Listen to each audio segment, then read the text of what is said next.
LSU and 5 other coaches. Greg Sankey to introduce Golding.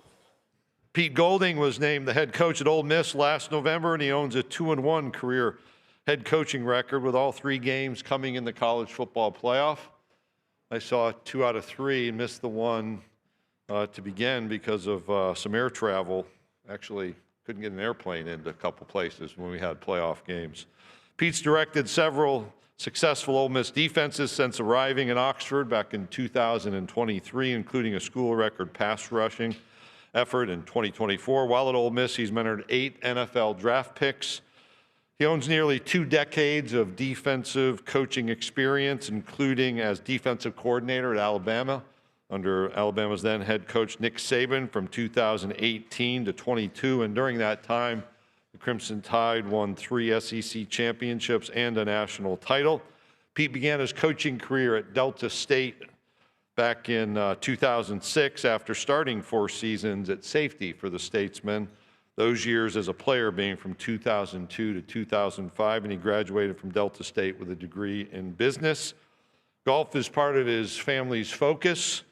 Pete recently caddied for his 11-year-old son Bentley in a statewide junior golf competition. Bentley shot a 1-under-35 to finish second in that tournament. It was a 9-hole tournament, so that 35 wasn't like Geiberger level for those of you that are golf aficionados. An advance to the Tour Championship next week in Tupelo. Pete's other children, his son Braxton and daughter Bailey, also join him on the golf course, which I've been told are highly competitive affairs. Welcome to the podium, the head coach for Ole Miss, Pete Golding.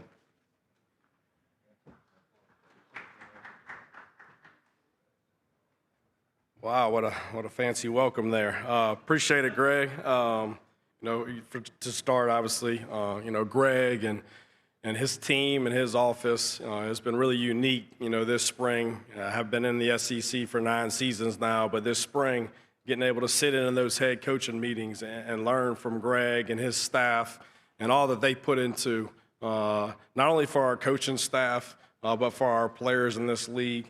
So just really admire Greg and his staff, or Greg for his leadership and what he does for this conference and for college football. So definitely wanted to tell him thank you. And then I think, having been at a lot of different places and having been at a place that had a lot of success in this league, I think when you start looking at programs, I think vertical alignment is so important. And what I mean by that, our chancellor, Glenn Boyce, at Ole Miss, who's an Ole Miss grad, who was a former high school football coach, but his investment into athletics and into our athletic director, Keith Carter, is something that's been remarkable, that's really put us where we're at right now. So really, really thankful for Glenn Boyce, our chancellor, and Keith Carter, our athletic director, who also played at Ole Miss.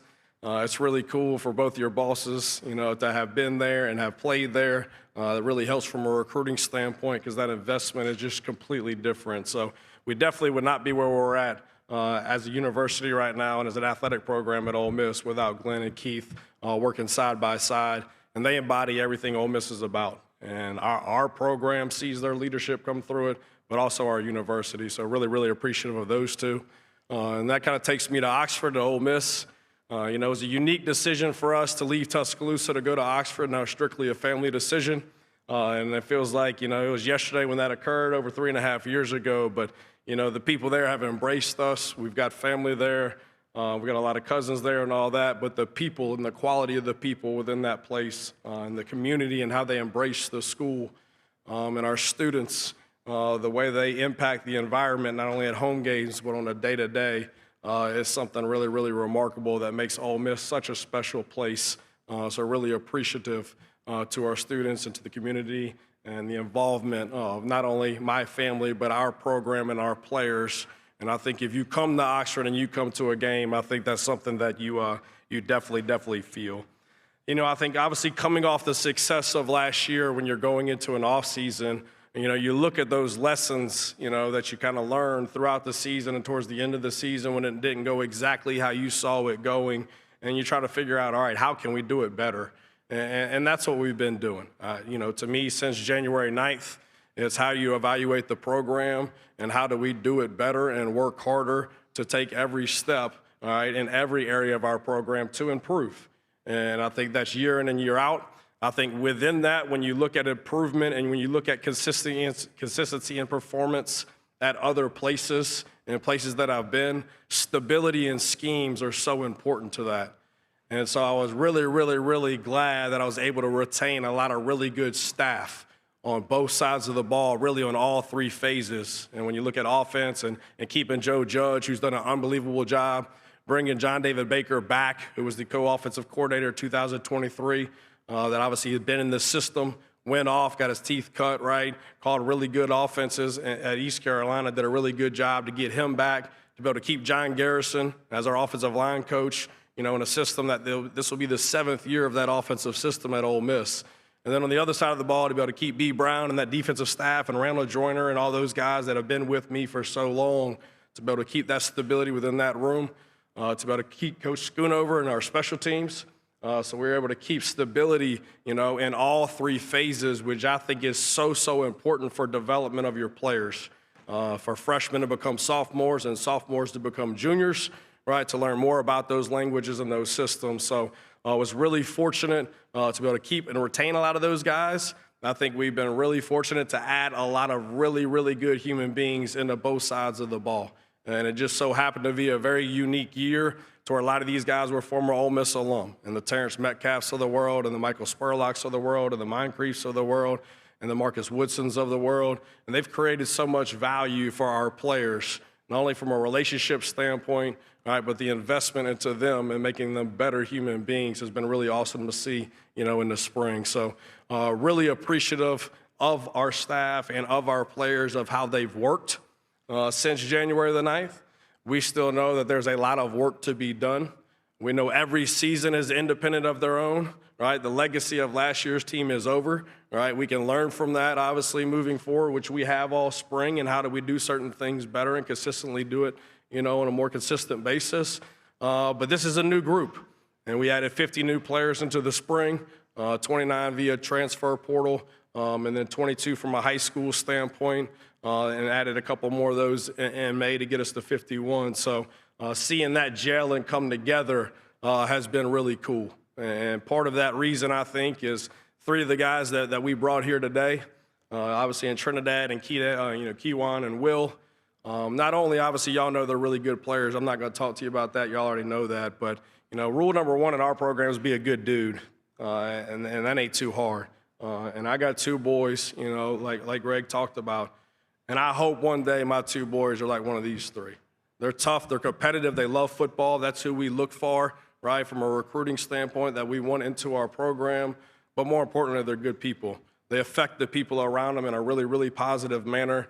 And so it's been really cool to see a lot of really good players, new players come in, right, but they're adapted to the guys that have been there, right, and understand their culture and the expectation, and for them to bring them with them has been really cool to see. So super excited y'all get to hang out with Kewan, Trinidad, and Will, because you'll see it when you're talking to them. Just awesome dudes, really good football players, but are a big part of the culture and where we're at. Because we got a lot of guys in our locker room like that, and it's really cool, and it's a really unique team.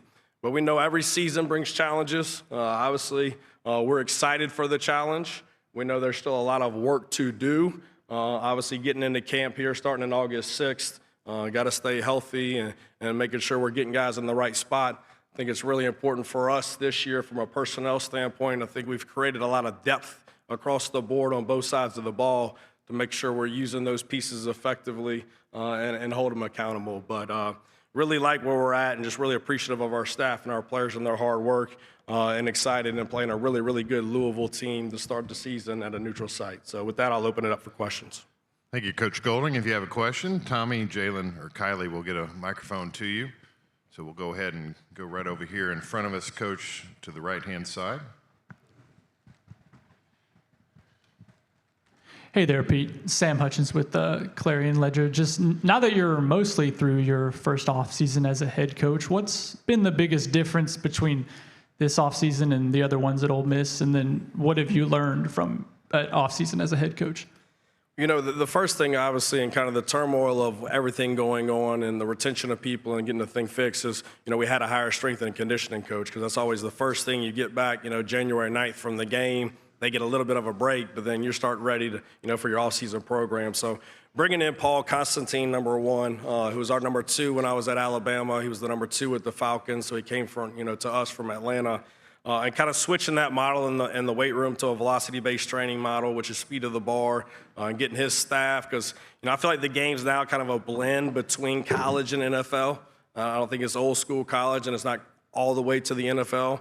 So I thought it was really important to get an NFL mind that's been in this conference and had success, but also been at the NFL, and be really smart on how do we set up our offseason, not only in the weight room from a strength and conditioning training standpoint, but from a football intelligence and football school and the spring model and all that. To me, it's not exactly the same like it used to be based on how long the season is. So we kind of broke it up into 3 phases in the offseason, very much NFL, phase 1, phase 2, phase 3.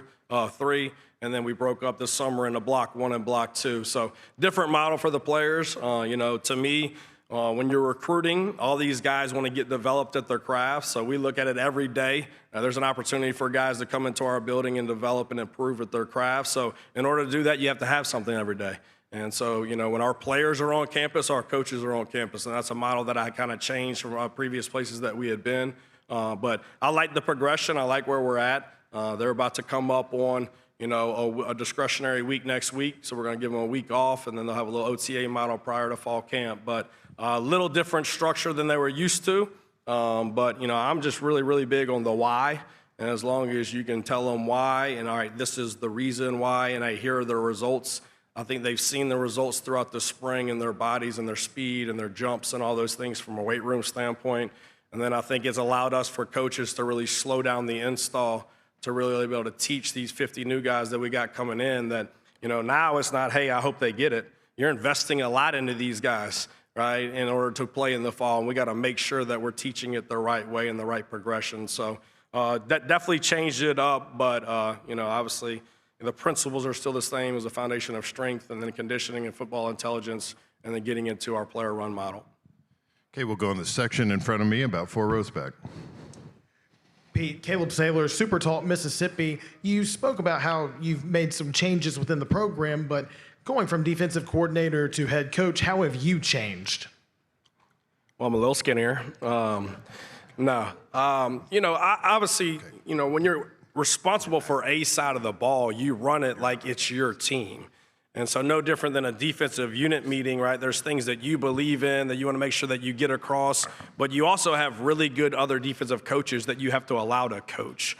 And so, when I made the transition and I knew I was still going to call the defense by talking to other people, and that's really the only reason that was keeping me from taking a head job was I loved being a coordinator, was that I was going to hire guys that have to do all the head coach bullshit that I don't enjoy doing to where I can still focus on coaching football and being around our guys. And so part of the staff build of the Tom Lukes of the world and the Todd Cooley's of the world, right, and the Austin Thomases of the world, those guys around me are for that they handle all that crap, right, and they keep it off of my desk so that we can focus on still recruiting really good players and coaching good football. And so, that piece to me was really, really important. So your staff meeting is a little bigger than your unit meeting was, right? Your team meeting is a little bigger than your defensive unit meeting was, but the principles are the same. And I think it's unique for me. I'd already been there 3.5 years. They knew why I came, and they knew I was staying regardless of the role. So that buy-in's been a little different. But the delegation piece is something that has been a process for me throughout it.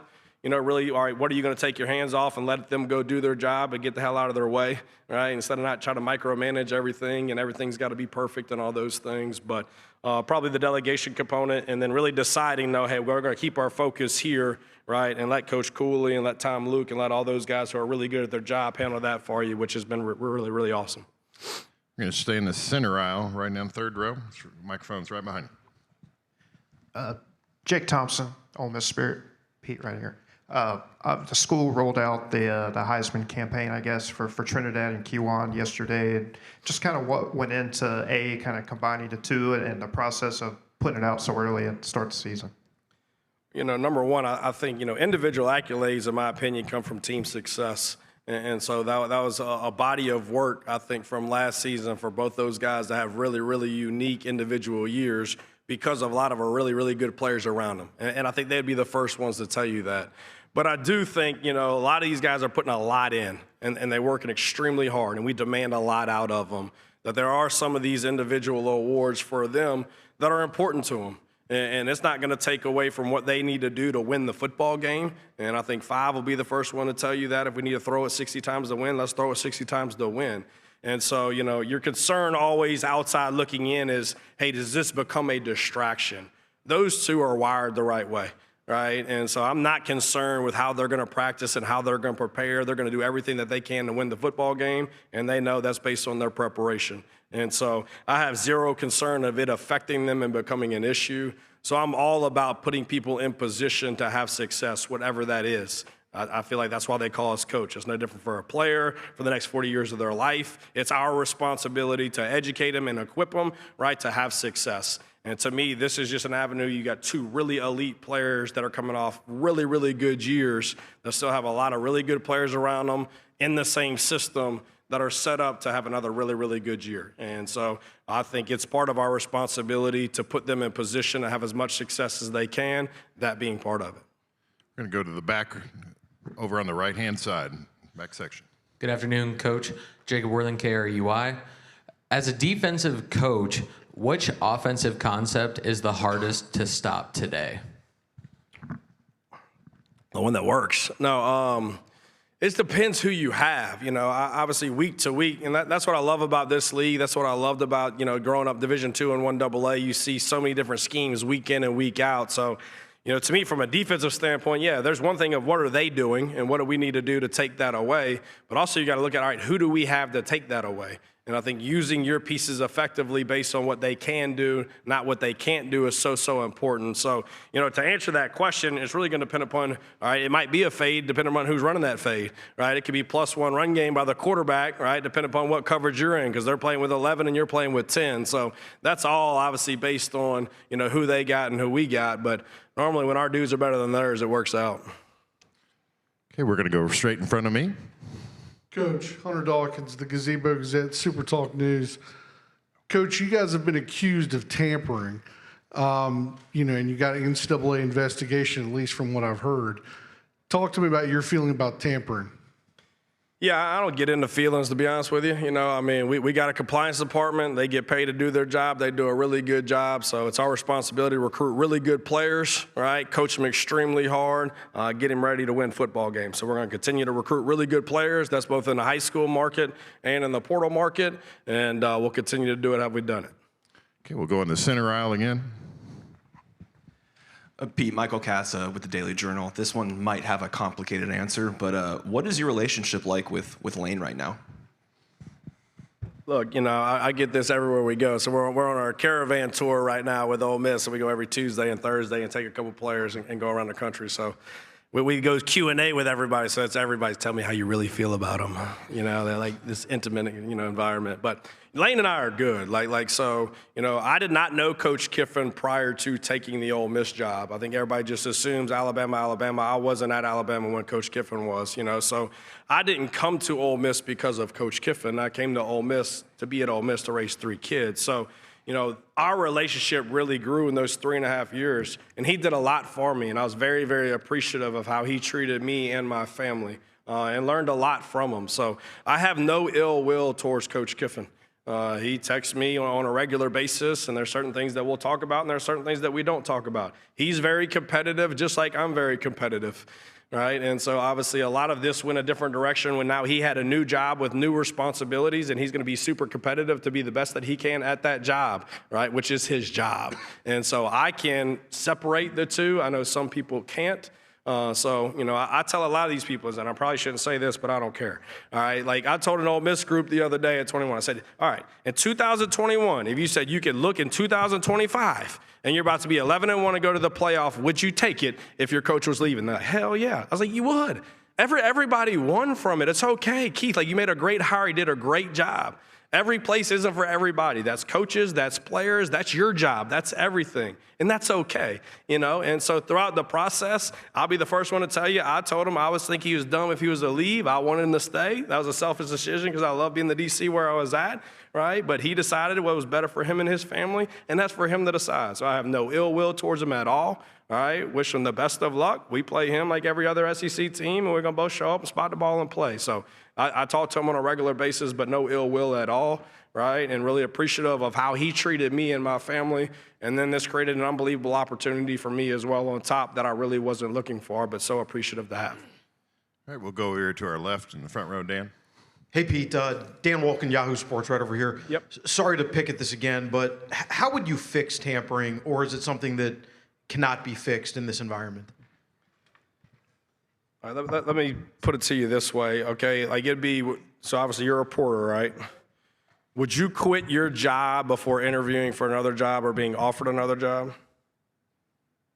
No, nobody would. But we have a portal that you can go in with a do not contact. I'm gonna quit my job where I'm getting paid, and I'm gonna go in saying I need a new job, but nobody can call me to interview.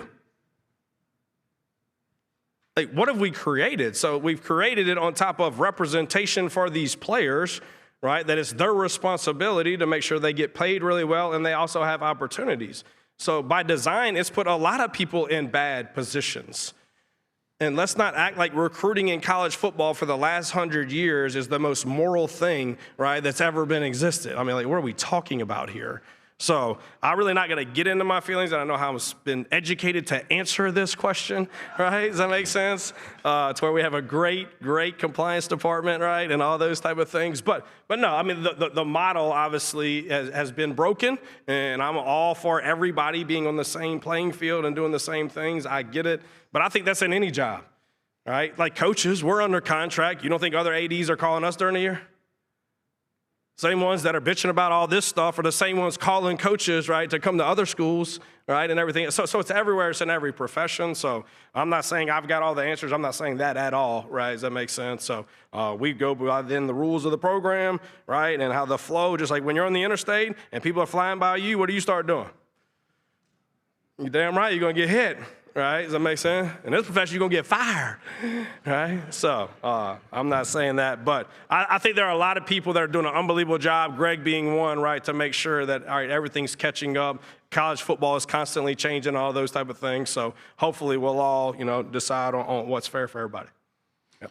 All right, we're going to go on the center lane. Barry, you're up. Yeah, Barry Trammell of Tulsa World. Sorry to get into a less interesting subject. But I've asked a lot of coaches 2 years into the new look SEC, Oklahoma and Texas. They've all told me what the pros are. What are the cons of the SEC going to 16 teams with those two? Us having to go to Austin and play Texas to Texas, that's a con. No, I think it's really, really good, to be honest with you. And I know you said look at the cons, but yeah, I mean, that's an incredibly tough place to play. We got them on our schedule this year. It's at Austin, obviously, extremely hard place to play. That's going to be a playoff mentality. We were fortunate enough, we did do that at Tuscaloosa one year, went down there and played Sark in his first year, so we've got a little experience down there. But they're two really good football teams, right, and tough places to play that have traditions at the school and from a recruiting standpoint are in fertile areas that now that's your competition. And so even from a recruiting standpoint now, like they come to Mississippi recruit, right? We're battling them in Mississippi on recruits being in Austin, So I tell Sark all the time, like, dude, you got plenty of guys in Texas. Like, get out of our state, right? But they're everywhere. So two really good competitors. I think Venables and Sark do an amazing job and really good traditions. So just two other top 10 opponents, right, that you've added in your conference that you're going to play. So you be ready to go. So, I don't have anything negative about it. Sorry not to be able to do that. But I would just say the quality of the opponent and the competition within a recruiting standpoint on top of it.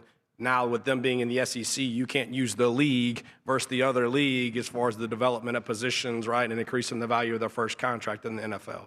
Okay, we have time for a couple more. We'll start over here on the left-hand side. Hey, Coach. Steve Moulton, 97.7 ESPN The Zone out of Huntsville, Alabama. The defensive side of the ball in particular, how good do you think your defense can be this fall, Coach? I think we're as talented as a defense that I've been around in a long time.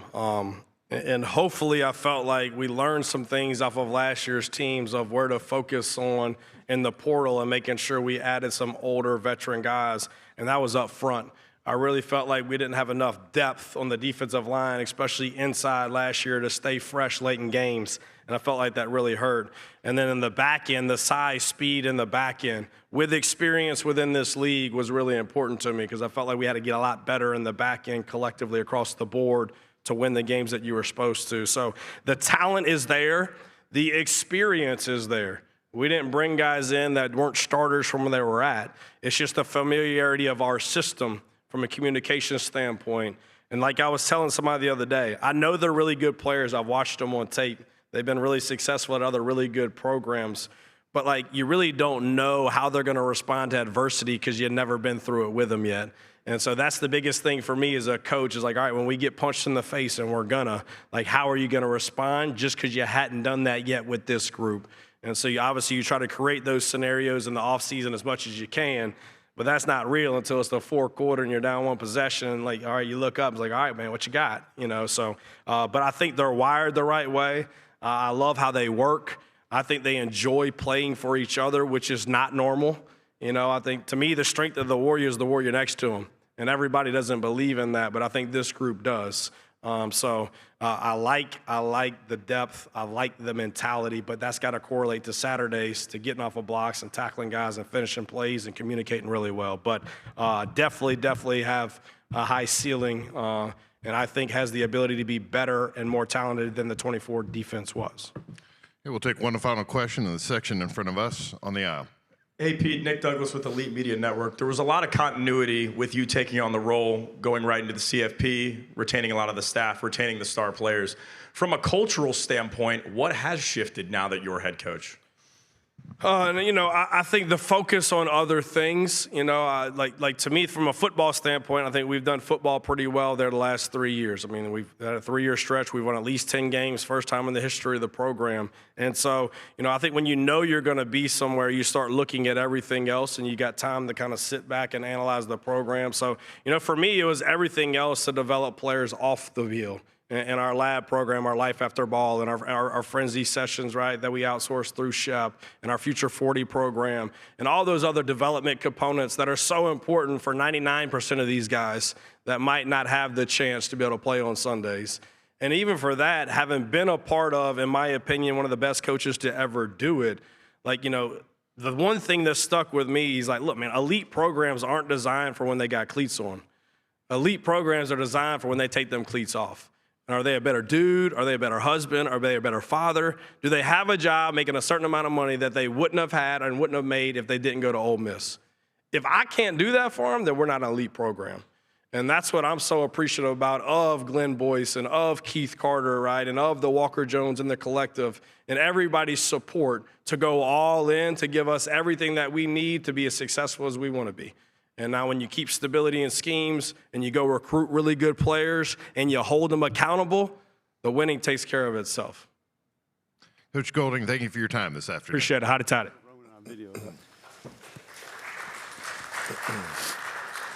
Does everybody get applause? No. I don't think so. No. There won't be a lot to write about after that.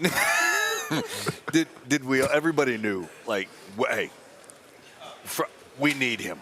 Okay, we need this at every media days right now. I didn't see that coming. You didn't see that coming? No, I did not really? see that coming. I think Cole did. Cole did. Welcome to the set, Cole, by the way. We're going to welcome Cole Kubelik. Great to to be here. Without Jordan, I might get a word in.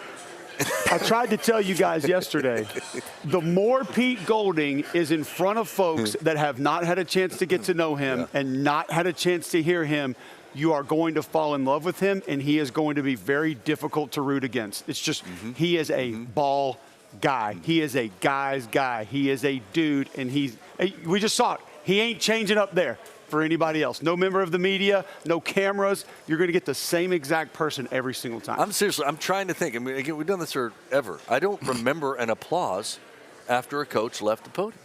Did you ever get cheered? To be fair, when you left the podium? Are you kidding me? Did you ever get cheered? Are you kidding me? To be fair, I think they clapped for him when he went up there. I'm almost positive. We could go back and check the tape. It's kind of a double weird here, but he deserved it after. The before, I was kind of like, do we feel sorry for him? Like, I mean, did we clap for Will Stein? Did they clap for nobody else has gotten any sort of for applause. other first timers here? No, I think it's a heavy contingent of Mississippi media here. Must be. But I think the reason why people clap is it's never really about your presentation. It's really not about your substance. I think people clap when they feel like you're authentic. Yeah, you're. Or how many times you cuss?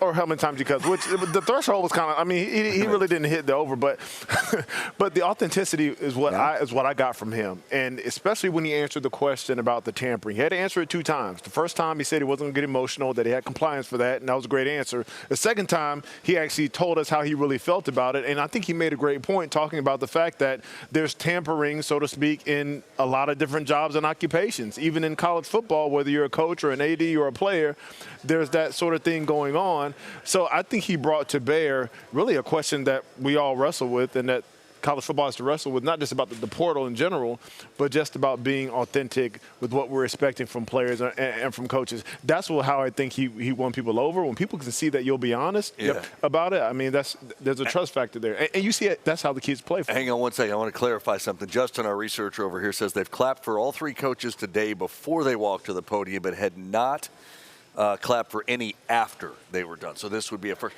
How do we measure that? Is that like applause rate per step towards the podium? What is our average? They didn't clap for me on the way up or the way back, just to be clear. But just tomatoes. Let's not forget who's out here, though. These are people that are writing stories. He just gave everybody content they for love days. Him. Oh, they love That's this worth guy. the applause. Oh, they love this guy. Hey, to Benjamin's point, though, when you look at a guy like that, he literally spoke the unspoken. So the company line in that would have been, well, things happen, and somehow or another diverting the attention from the reality of what is happening in recruiting. You're going to find a way to kind of, go down that avenue. He told it like it is. If you think in college football, because it's so competitive, and jobs are on the line every day. Now, you got to remember this. When you're in recruiting, this is whether you stay and keep your job or you lose your job. Let's focus on that, okay? When food has to be put on the table, people are going to do what they got to do to get the best recruits. It's been happening for 200 years, right? So he just brought it up, and he was real. Is there tampering? There's been tampering for a lot of years, right? When you talk about, now we're paying guys. Were they paying guys back in the day? Of course they were paying guys back in the day. Because why? Because it's competitive, and that's what people do, and that's the reality of it, but nobody wants to say it while they got a job. I don't have a job now. I can say it. That's what's happening, and that was what was happening, and he just tells it like it is. That's just the bottom line. I wish I would have come play for you. Would you give me a little bit of money? I don't pay people. It was just a privilege for us to have a relationship.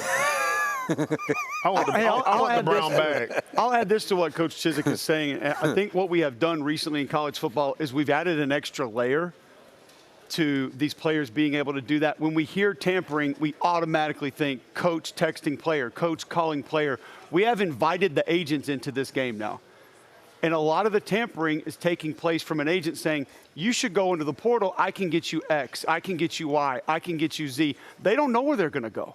They don't know where they're going to end up, but they have someone telling them that there's X amount of extra dollars in the portal waiting for them, and then they'll go find a school for them to land at later. That's the part that I don't think a lot of people have put together just yet. I think Pete alluded to this earlier, and he's told all of us this. I remember being in Oxford for the playoff game against Tulane, and I did an interview with him, and he told me that, this wasn't a job he ever, sought out. He came here to coach defense in a place where his wife is from. That's it. That's why he wanted the job. He didn't seek this out. He was never banging on the door to be a head coach, which might make him feel a little bit more free. If someday I end up just coaching defense again someday, I'll he's be good okay, with whatever. it. I'm cool with You can that. tell that. Yeah, he's coming on this set, by the way, at 3:30. So that's going to be fun. I just want to hear Chiz and him kind of geek out on defense. I just want y'all to go. I like that. You will get lost. I'm going to tell you. I know. I've been there with him. Back in a moment.